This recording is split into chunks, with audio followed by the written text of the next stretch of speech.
아까 그 이재용 그 삼성전자 부회장 얘기를 좀 이어서 좀 해보자면 이게 이제 경제 쪽에서도 지금 좀 계속해서 난리가 났습니다. 오너 리스크. 그렇습니다. 오너리스크 얘기부터 시작을 해서 이제 경제에 이제 큰 타격이 올 것이다라는 얘기가 계속해서 나오고 있죠. 예.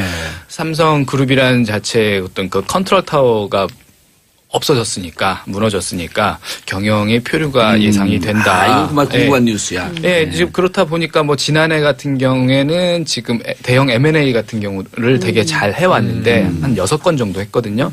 올해는 아직 한 건도 없다. 앞으로도 할 수가 없을 것이다. 이재용 삼성전자 부회장이 없기 때문에 이런 얘기가 지금 나오고 있고요. 계속해서 브랜드 가치 하락, 뭐 투자 올스톱. 이제 좀 부정적인 뉘앙스의 기사들이 계속해서 나오고 있습니다. 굉장히 지금 우려를 해주고 있는 상황인데 삼성을 비롯한 언론은 이미 항소 전쟁에 들어갔다. 그렇죠. 그리고 지금 삼성이 흔들리면 나라가 흔들린다. 약간 이제 이런 식의 얘기가 나오고 있는데 사실 이런 얘기는 어제 오늘 얘기가 아니죠. 오래된 얘기고 항상 이런 이슈가 있을 때마다 나왔던 얘기인데 지난 2014년인가요? 그 황교안 그 당시 법무부 장관이 이런 얘기를 했어요. 구속된 대기업 총수들이 경제 살리기에 헌신적인 노력을 한다면 기회를 줄 수도 있다. 거기에 또 이어서 그 당시 이제 최경환 지금 의원이죠. 기업인이라고 해서 지나치게 엄격하게 법 집행을 하는 것은 경제 살리기 관점에서 도움이 안 된다. 황교안 장관의 지적에 공감한다. 주요 기업인들이 구속 상태에 있으면 투자 결정에 지장을 줄 수밖에 없다. 이제 투자 얘기를 항상 해요. 이제 그 뭐 정치권에서도 그렇고 이제 좀 보수 쪽에서 항상 하는 얘기가 총수들이 지금 불법 행위로 들어가 있으면 투자가 안 된다. 왜냐하면 이제 투자가 안 된다고 하면 이게 고용으로 이어지니까 국민들도 좀 어느 정도 이제 정서나 이런 쪽으로 좀 움직일 수 있지 않을까라는 생각으로 투자 얘기를 하는데 실제로 그런가 이걸 데이터를 좀 뽑아서 조사를 한 그 스터디한 그 케이스가 있어요. 네. 그거 좀 살펴봤더니 한 5건의 그 사례를 넣습니다. 여기에는 이제 두산그룹, 하나그룹, 현대차그룹, 삼성그룹, 태광그룹 요 5건의 그 총수들이 불법 행위를 저질러서 구속됐어요. 경영 일선에서 잠깐 비어져 있을 때 어떤 이름하여 징역과 경제의 경영의 상관관계. 그렇죠. 물론 제목은 따로 있습니다만 이름은 따로 있으면 어쨌든 그런 내용인데 투자가 진짜 줄었느냐 봤더니 아니에요. 오히려 기소 시점에서 최종 선고 이후까지 투자 금액은 꾸준하게 올랐습니다. 당초 이제 9,400억 정도였는데 나중에 선고 위에 보니까 2조 1,000억까지 올라갔어요. 그러니까 전체 평균 그 투자 금액이 그렇습니다. 그러니까 투자가 안 된다라는 거는 말이 안 되는 거고요. 일단 이 수치상으로 봤을 때 고용은 어땠느냐? 고용도 늘었습니다. 평균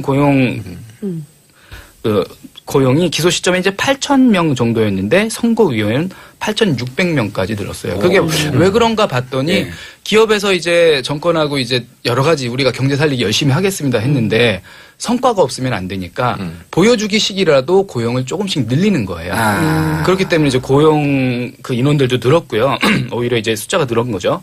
시가총액도 줄었느냐? 그렇지 않습니다. 시가총액도 전체적으로 꾸준하게 늘었어요. 왜냐하면 이렇게 좀 위기 상황이 닥치면 이제 그 여러 가지로 이제 주가 방어에 노력을 합니다. 그 기업 내에서 이제 비상체제다 이래서 돌입을 해서 굉장히 위기 경영으로 해서 그 주가 방어에 총력을 기울이고 거기에다가 기업 지배구조 개선하고 투명한 경영이 이어질 것이라는 기대감이 또 커져요. 그러니까 이제 여러 가지로 이제 주식을 사는 분들이 이쪽에다 투자를 많이 하는 거죠. 그래서 주가 총액도 올라가고 실제로 이번에 삼성의 그 주가가 어땠느냐 선고 당일에 지금은 제가 지금 현재는 확인을 안 했지만 1.1% 떨어졌다 그러죠 당일날? 삼성전자가 1.05% 하락을 했습니다. 하지만 다른 계열사들은 오른 곳도 있어요. 삼성생명이나 삼성엔지니어링, 삼성중공업 같은 경우는 오히려 올랐습니다. 그때 뭐 경사났네 이러면서 오르진 않았을 거 아니에요? 그렇죠. 그러니까 이게 생각을 해보면 그렇죠. 경사났네는 아니지만 그러니까 굉장히 큰 우려에 비해서는 굉장히 그냥 평범하게 지나갔다고 볼 수 있는 게 일상적인 그 수준 안에서 우리가 용인할 수 있는 정도의 수치가 왔다 갔다 했다는 거예요. 그리고 이제 외국 신용평가사들은 어떻게 보고 있느냐. 이 정도는 리스크가 없다. 신용 등급 맞습니다. A2+, AA- 안정적이라고 했던 게 스탠다드 앤 푸어스의 그 평가였고요. 피치 같은 경우는 A+. 역시 안정적이다. 그러니까 지금 이재용 부회장이 실형을 받았다고 해서 마치 이제 이게 나라가 무너진다, 경제가 무너진다 이렇게 나오고 있는데 사실 이거는 좀 너무 과한 우려고. 지금까지 조사한 거로 보면 한마디로 뻥카? 과한 근데 뻥카. 사실 그것도 삼성이 계속 그 언론 작업을 하는 영향도 있는 거 아니에요? 그러니까 되면 계속 그런 보도 자료를 내고 아니, 그럼요. 이론을 조장하고 그렇죠. 예, 그거 조작까지는 아니어도 네. 언론 플레이를 하는 거죠. 기자들 만났고 우리가 지금 이렇게 네. 최고 경영자가 들어가면 네. 경영이 어렵습니다. 그런데 그것도 또 법정 그 진술하고 맞지도 않는 게 그 최지성 장충 네네. 이런 분들 그랬잖아요. 예. 우리 부회장님 몰라 아무것도 우리가 다 했어. 그랬죠. 그 경영도 몰라. 그 그냥 일종의 여기서 사세요. 일종의 좀 마사지라고 할 수 있는 사실 제가 얘기하기엔 조금 예. 좀 거북스러운 얘기긴 그럼 한데. 그 거북한 얘기 우리도 하라고요? 뭐 얘기하는 거야? 네, 지금 하려고요. 거북하지만 좀 해보자면. 그럼요. 불편한 진실. 아니, 계속해서 이렇게 언론에서 얘기를 해주고 나면 그 이재용 부회장이 어쨌든 나오게 되면 거기에 대한 그 보답을 기대를 할 수가 있겠죠. 뭐 저는 눈으로 보진 않았습니다만 아마도 언론에서 그렇게 얘기를 하면 그 언론들은 거기에 뭐 응당한 나름대로의 뭐 광고도 좀 삼성으로부터 받는다든지. 뭐 저는 잘 모르겠습니다만 제가 추정하기로는 강한 사장한테 추정을 보낸 해보자면 문자가 있잖아요. 증거가. 그러니까요. 대단했죠, 예. 대단했죠. 그렇죠. 네. 그러니까 우리는 지금 부회장이 들어갔을 때 이 정도로까지 썼다. 아니면 뭐 이 정도로까지 얘기를 했다. 뭐 이렇게 하면 그 뒤에는 뭐 어느 정도의 예. 그러니까 모두 삼성그룹 차원에서 관리를 하는 것도 있겠죠. 그렇겠죠. 근데 예전에 이제 이건희 그 회장 그 뭐 사면 문제 있었잖아요. 그때 이명박 있었죠, 전 있었죠. 대통령이 원포인트 사면을 하지 않았어요. 단독 사면자 12월 예, 28일인가 그래요, 예. 그것도. 왜냐하면 경제 활성화를 해야 된다면서 한 아니, 거였거든요. 그리고 그때는 이유도 저게 있었죠. 용평 예. 동계올림픽. 예, 용평이 아니라 저 평창 동계올림픽. 용평 맨날 용평 시키다가 평창 동계올림픽. 평창 동계올림픽. 예, 그것도 있어요. 활동을 해야 되는데 IOC IOC로서 위원. 이러시면 안 된다. 그렇죠. 뭐 그런 여러 가지 요인들을 조사했는데 실제 경제 활성화는 하나도 된 게 없다는 게 예. 당시 지금은 이제 청와대 정책실장이 됐지만 당시 이 장하성 장하성. 네, 장하성 교수의. 고려대 교수가 한국식 자본주의, 한국 자본주의에서 굉장히 비판을 했어요. 그래서 절대로 총수 사면 이런 거 안 된다. 예. 법치주의대로 해야 된다. 그러니까 근데 당시에 했던 게 그대로 똑같이 적용을 하는 거거든요. 언론도 아니, 이제 내가 이명박 버전을 좀 바꿔야 될 것 같아. 이명박 대통령이 이렇게 얘기했잖아요. IOC 위원으로서. 와. 그러니까 국민들이 뭐라 그러냐면 오를 빼는 거야. 아이씨. 죄송합니다. 그리고 사실 요새 경영이라는 게 옥중에 있다고 해서 안 된다는 건 사실 지금 글로벌 기업으로서 그건 어떻게 보면 자질이 없는 거잖아요. 사람이 아니, 지금 들어가 있으니까. 그래서 반기웅 기자님이 얘기한 것 중에 이제 핵심이 뭐냐면 지난해 M&A를 6건 했다. 그런데 맞아요. 올해 들어서 한 건도 못 했다. 이게요. 이렇게 뒤집어 봐야 돼요. 결국 최고 경영자가 결정 내는 건 M&A거든요. M&A가 큰 건이에요. 근데 밑에서 데이터를 쫙 분석하고 최종적으로 어떻게 할 것인가라고 하는 도장을 찍는 게 그렇죠. 최고 그렇죠. 경영자지. 근데 올해 삼성이 어떻게 됐냐라고 하는 것이 촛불 때문에 계속 논란이 되고 있는데 아무것도 개의치 않고 M&A를 또 두세 건을 해봐요. 그럼 사람들이 이제 없어도 되네? 지금도 물밑으로 협상을 하고 진행을 하고 있는데 그런 정치적 상황 때문에 지금은 결론을 안 내리고 있는 거죠. 그리고 들어가서 옥중 경영 이런 거 알 필요 없어요. 그냥 딱 그 부회장 내놓고 여러분들이 전문 경영들 잘하고 그렇죠. 있으니까 최종 결정할 때 그냥 은혼의 한 축에만 내가 들어가겠다. 옥중에서 뭘 해야 되는 줄 아세요? 옥중 헬스. 골방이 너희를 몸짱되게 하리라. 맞아요. 그러면 책도 내셨잖아요. 책을 사서 그러면, 들어야겠네. 그리고 공부하면서 성찰하면서 대한민국의 재벌과 대기업은 도대체 우리 국가 사회를 위해서 무엇을 할 것인가. 이제 정경유착의 고리를 끊어야 하는데 정말 우리 기업은 어떻게 투명하게 갈 것인가. 네. 이런 거 고민하라고 성찰의 기회를 준 거예요. 그리고 이미 삼성 너무 잘하고 있지 않나요? 주가도 너무 오르고. 잘하고 있죠. 그리고 전문 경영인들이 파이낸셜 타임즈가 네. 1월 17일인가 1월 중순 이후에 구속영장 청구한 그날 파이낸셜 타임스가 이렇게 얘기했어요. 삼성은 위기지만 기회를 잡았다. 투명 경영의 길로 갈 수 있는. 네네. 저 박수를 쳤어요. 네. 그리고 그때 사실은 구속영장 친 날 2, 3일 동안 주가가 상종가를 쳐요. 그렇죠. 그러니까요. 그렇죠. 그 삼성만이 아니라 우리나라의 1등 기업이기 때문에 네. 삼성이 이렇게 되면 국가 경쟁력도 제고가 될 것이고 그리고 지금 총수가 없어지면 뭐가 되냐면 주주 친화 경영이 돼요.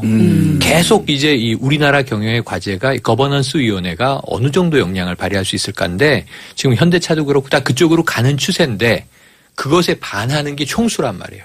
총수 일가의 이익을 위해서 다수 주주의 이익에 그렇죠. 반하는 그렇죠. 결정이 너무 많았던 거예요. 맞습니다. 총수가 왜 의사결정을 합니까? 주식 몇 % 없는데 맞아요. 주주들이 다수를 가지고 있죠. 다 공개 기업들이잖아요. 네. 그래서 주주 친화 경영으로 가고 전문 경영인이 의사결정 잘하면 기업은 잘 될 겁니다. 나라도 그렇죠. 좋아지고. 그때 당시에 구속영장 발부가 2월 17일인가 아마 됐을 텐데 네. 그때가 이제 삼성전자 주가가 189만 원대였거든요. 지금은 235만 원로 선까지 올랐어요. 그때 샀어야 됐는데. 233만 원, 235만 더 원. 오를까? 그때 그랬는데 계속 오르고 그러니까 있어요. 20% 훨씬 넘게 오른 거죠. 그때 뭐 그러니까 저는 감옥을 살고 있기 때문에 이게 이제 우리나라의 잘못된 정경유착의 고리 때문에 희생자가 된 거 아니에요. 그리고 또 이제 그 혜택을 또 보고 있었는데 이재용 개인으로는 저는 좀 우호적이에요.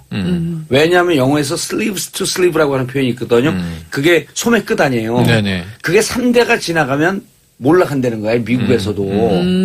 근데 이재용이 3세 경영인인데 평이 좋잖아요. 커피도 직접 타 마시고 네. 전용기 이런 거 없어. 캐리어 끌고 캐리어 다니고. 직접 갖고 다니고 그래서 무척 평이 좋았는데 이번 기회에 정말 훌륭한 경영이 되기 위해서 감옥 안에서 성찰하고 그리고 또 그렇게 어렵게 사는데 감옥 들어가 보면 5년 동안 10년 동안 평생 한 번도 면회 오지 않은 사람들이 전체 한 80%가 넘어요. 그렇게 어려운 사람들 거기 전국에 4만 명 다 있거든요. 그분들하고 또 소통도 하면서 이렇게 세상에 어려운 사람들도 있구나. 감옥에 5년 살고 있는데 아무도 찾아오는 이가 없어요. 면회 한 번도 안 온 사람이 80% 가까이, 그러니까 넘는지 가까이 되든지 그래요. 그렇게 어려운 사람들만 다 가 있는 곳이야. 그래서 그분들하고 소통도 하면서 이게 세상에 진짜 레알 민낯이구나. 그걸 성찰하면서 그러고 오래 안 살아요 생각보다. 그렇죠. 그리고 이미 참고로 6개월 살았어요 벌써. 그러네요. 시간이 계속 가고 있어요. 재판 끝나면 1년 가요. 그렇죠. 리얼한 감옥 그러면 진짜. 5년 딱 받고 하면 무기수들이 뭐라 그러는지 알아요? 양치질하는 시간이다. 좀 부정적인 뉘앙스의 기사들이 계속해서 나오고 있습니다. 굉장히 지금 우려를 해주고 있는 상황인데 삼성을 비롯한 언론은 이미 항소 전쟁에 들어갔다. 그렇죠. 그리고 지금 삼성이 흔들리면 나라가 흔들린다. 약간 이제 이런 식의 얘기가 나오고 있는데 사실 이런 얘기는 어제 오늘 얘기가 아니죠. 오래된 얘기고 항상 이런 이슈가 있을 때마다 나왔던 얘기인데 지난 2014년인가요? 그 황교안 그 당시 법무부 장관이 이런 얘기를 했어요. 구속된 대기업 총수들이 경제 살리기에 헌신적인 노력을 한다면 기회를 줄 수도 있다. 거기에 또 이어서 그 당시 이제 최경환 지금 의원이죠. 기업인이라고 해서 지나치게 엄격하게 법 집행을 하는 것은 경제 살리기 관점에서 도움이 안 된다. 황교안 장관의 지적에 공감한다. 아까 그 이재용 그 삼성전자 부회장 얘기를 좀 이어서 좀 해보자면 이게 이제 경제 쪽에서도 지금 좀 계속해서 난리가 났습니다. 오너리스크. 그렇습니다. 오너리스크 얘기부터 시작을 해서 이제 경제에 이제 큰 타격이 올 것이다라는 얘기가 계속해서 나오고 있죠. 이제 삼성그룹이라는 자체의 어떤 그 컨트롤 타워가 없어졌으니까 무너졌으니까 경영의 표류가 예상이 된다. 이거 정말 궁금한 뉴스야. 지금 그렇다 보니까 뭐 지난해 같은 경우에는 지금 대형 M&A 같은 경우를 되게 잘 해왔는데 한 6건 정도 했거든요. 올해는 아직 한 건도 없다. 앞으로도 할 수가 없을 것이다. 이재용 삼성전자 부회장이 없기 때문에 이런 얘기가 지금 나오고 있고요. 계속해서 브랜드 가치 하락, 뭐 투자 올스톱. 이제 정권하고 이제 여러 가지 우리가 경제 살리기 열심히 하겠습니다 했는데 성과가 없으면 안 되니까 보여주기 식이라도 고용을 조금씩 늘리는 거예요. 그렇기 때문에 이제 고용 그 인원들도 늘었고요. 오히려 이제 숫자가 늘은 거죠. 시가총액도 줄었느냐? 그렇지 않습니다. 시가총액도 전체적으로 꾸준하게 늘었어요. 왜냐하면 이렇게 좀 위기 상황이 닥치면 이제 그 여러 가지로 이제 주가 방어에 노력을 합니다. 그 기업 내에서 이제 비상체제다 이래서 돌입을 해서 굉장히 위기 경영으로 해서 그 주가 방어에 총력을 기울이고 거기에다가 기업 지배구조 개선하고 투명한 경영이 이어질 것이라는 기대감이 또 커져요. 그러니까 이제 여러 가지로 이제 주식을 사는 분들이 이쪽에다 투자를 많이 하는 거죠. 경제의 경영의 상관관계. 그렇죠. 물론 제목은 따로 있습니다만 이름은 따로 있으면 어쨌든 그런 내용인데 투자가 진짜 줄었느냐 봤더니 아니에요. 오히려 기소 시점에서 최종 선고 이후까지 투자 금액은 꾸준하게 올랐습니다. 당초 이제 9,400억 정도였는데 나중에 선고 이후에 보니까 2조 1,000억까지 올라갔어요. 그러니까 전체 평균 그 투자 금액이 그렇습니다. 그러니까 투자가 안 된다라는 거는 말이 안 되는 거고요. 일단 이 수치상으로 봤을 때 고용은 어땠느냐? 고용도 늘었습니다. 평균 고용이 기소 시점에 이제 8,000명 정도였는데 선고 이후에는 8,600명까지 늘었어요. 그게 왜 그런가 봤더니 기업에서 이제 주요 기업인들이 구속 상태에 있으면 투자 결정에 지장을 줄 수밖에 없다. 이제 투자 얘기를 항상 해요. 이제 뭐 정치권에서도 그렇고 이제 좀 보수 쪽에서 항상 하는 얘기가 총수들이 지금 불법 행위로 들어가 있으면 투자가 안 된다. 왜냐하면 이제 투자가 안 된다고 하면 이게 고용으로 이어지니까 국민들도 좀 어느 정도 이제 정서나 이런 쪽으로 좀 움직일 수 있지 않을까라는 생각으로 투자 얘기를 하는데 실제로 그런가 이걸 데이터를 좀 뽑아서 조사를 한 그 스터디한 그 케이스가 있어요. 네.